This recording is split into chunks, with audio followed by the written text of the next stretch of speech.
Maya woke up 5 minutes before her alarm, something that rarely happened. Her head felt heavy, and her eyes were still tired from sleeping late the night before. She lay still for a moment, staring at the blurry ceiling fan spinning above her. It took her a few seconds to realize the world around her looked softer than usual, as if someone had rubbed fog over everything. She blinked, rubbed her eyes, and blinked again. Nothing changed. The room was still unclear. That was when she remembered she had slept without her glasses on the knitstand. She reached out to grab them, but her hand touched only the wooden surface. Her glasses weren't there. A small sigh escaped her lips. She must have left them in the living room while watching TV. Normally she would get up and get them, but she was already running late. Her boss had warned her the previous week about arriving late too many times. She couldn't afford another warning. Maya pushed herself out of bed and got ready as best as she could. She washed her face, tied her hair, and picked out an outfit that she thought matched, though she wasn't really sure without her glasses. She glanced at her reflection in the mirror, but everything looked blurry and slightly doubled. She shrugged and grabbed her bag, thinking she would just wear her glasses once she reached the living room. But when she hurried downstairs, they were not on the coffee table, not on the sofa, not on the counter. She looked around helplessly, her eyes straining as she tried to search through the fuzzy shapes in the room. "Not today," she whispered to herself, panic rising. She checked the kitchen, the hallway, and even the bathroom again. Nothing. She didn't have a spare pair. She didn't have time to keep searching. Outside, the morning sun was bright, making her vision feel even worse. She hesitated at the door. She knew she shouldn't drive without her glasses. Her prescription wasn't too strong, but without them, distant things looked like shadows and shapes instead of clear objects. But she also knew if she missed another day, or arrived late again, she could lose her job. The pressure in her chest tightened. "I'll drive slowly," she told herself. "Very slowly. It will be fine." She locked the door behind her and walked toward her car parked in the driveway. Everything felt unreal, like she was still moving through a dream. The road looked like a long gray strip that melted into the horizon. The trees on both sides looked like soft green clouds instead of leaves and branches. She paused again, her hand hovering over the car door. Her mind whispered, "This is not safe." But then another thought shouted louder, "If you don't go, you'll lose your job." She took a deep breath and got inside. The moment Maya sat behind the wheel, she knew she was making a mistake. The dashboard numbers were blurry. The rear-view mirror reflection looked like a watercolor painting. She blinked several times to clear her vision, but nothing helped. Her heart beat faster. Still, she turned the key. The engine started with its usual hum, familiar and comforting. She forced herself to smile weakly. "Just take it slow," she reminded herself again. She reversed out of the driveway very carefully, moving inch by inch.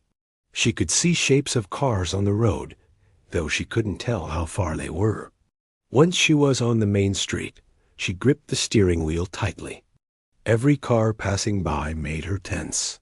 She couldn't see their face, their expressions, or even the details of their vehicles. Only movement. She kept telling herself she could manage. At first, things seemed okay. The road was wide, and the morning traffic wasn't too heavy. She drove slower than usual, which annoyed a few drivers behind her. She heard horns honking, though she couldn't see the faces behind them. She tried not to panic. She reached the first intersection carefully. The traffic light ahead looked like a glowing circle of color, but she couldn't tell whether it was red or green. The shapes blended together, and she squinted hard. Her heart thudded as she slowed down to a crawl. A car behind her honked loudly, making her jump. She still couldn't tell what the light showed. She hated herself in that moment for forgetting her glasses.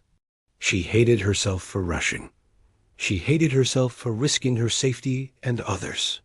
Finally, She saw a shape move beside her, a car passing carefully. She used its movement to guess the light must be green. She pressed the accelerator and crossed the intersection. Her chest felt tight with fear. As she continued driving, the road ahead seemed too bright, too hazy. Every sign, every turn, every object demanded her attention, and her eyes struggled to make sense of them.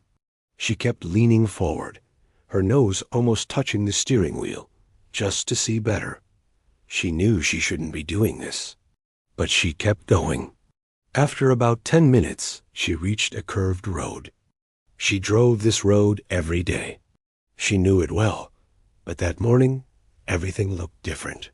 The curve seemed softer, and she couldn't tell where it ended. She slowed down, but her hands were shaking. As she moved forward, something appeared in her blurry vision, a dark shape on the side of the road. Maybe a parked car, or a person, or a trash bin. She squinted hard, panic rising. The shape moved. Her heart dropped. It wasn't just an object. It seemed like something crossing the road. Maya pressed the brake immediately. The tires screeched.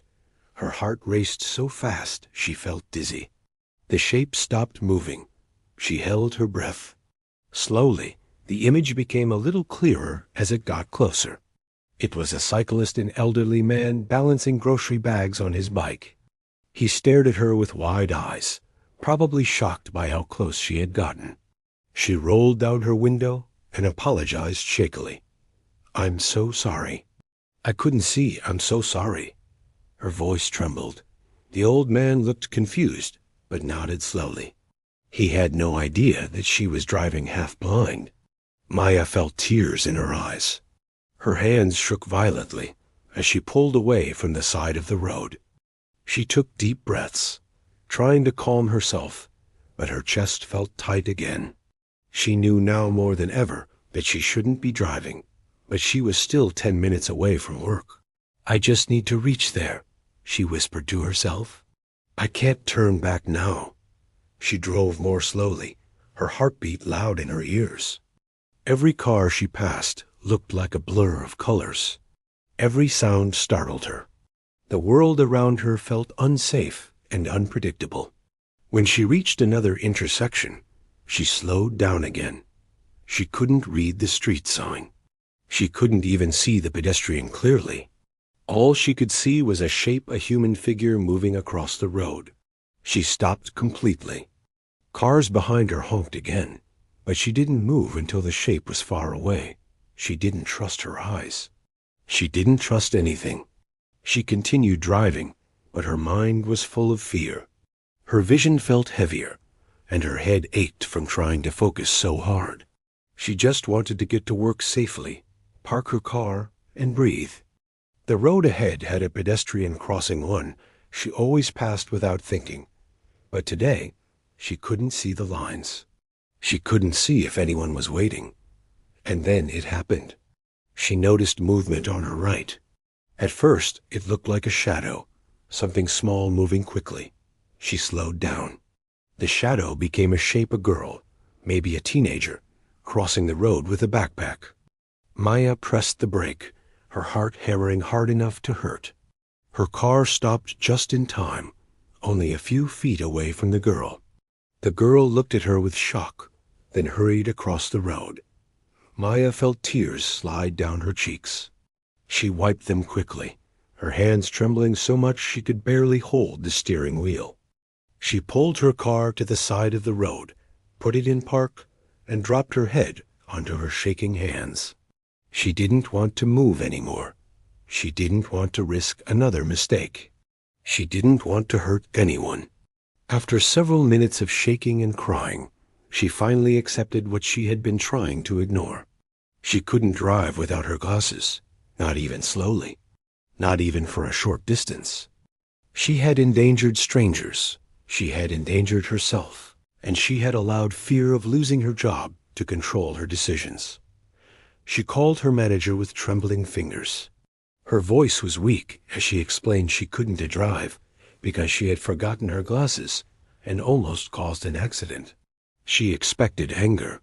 She expected frustration. Instead, her manager sighed and said, "Maya, your safety is more important. Take a taxi and come when you can. We'll manage." The relief that washed over her was overwhelming. Maya called a taxi, left her car safely parked, and waited on the sidewalk. The world around her was still blurry, but she felt clearer than she had all morning. She finally understood the weight of what she risked. Later that evening, when she returned home and finally found her glasses sitting under the couch, of all places, she held them in her hands and cried again, this time out of relief. She knew she had been lucky, very lucky. She promised herself she would never again drive without them, no matter what the situation was. The fear she felt that morning stayed in her heart for a long time, but it taught her something she would never forget. The moral of the story is simple. When it comes to safety, never take risks. No excuse is worth a life.